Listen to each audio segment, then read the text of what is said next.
A body moving in one dimension experiences an impulse of magnitude 10 newton second. If its initial velocity is 2 meters per second and its mass is 1 kg, determine its final velocity. Alright, so to break this question down, let's first write down what we have. So, impulse given is 10 newton second. Then we have the initial velocity, just say VI, is 2 meters per second. We have the mass given as well.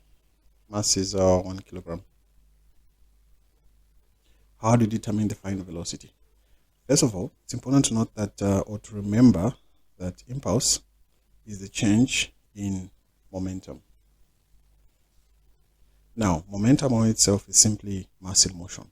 So when you say the change in momentum, we simply mean that impulse is equals to the final momentum minus the initial momentum.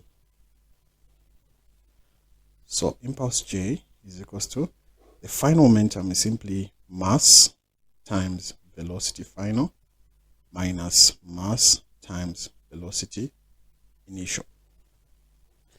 Then we can simply substitute here. Our value of the impulse is 10. Our mass in this case, you can factor it out either way. So our mass in this case is 1. Final velocity is what we're looking for. So VF minus mass, again, that's 1. Initial velocity given is 2. So this is 10 is equals to final velocity minus 2.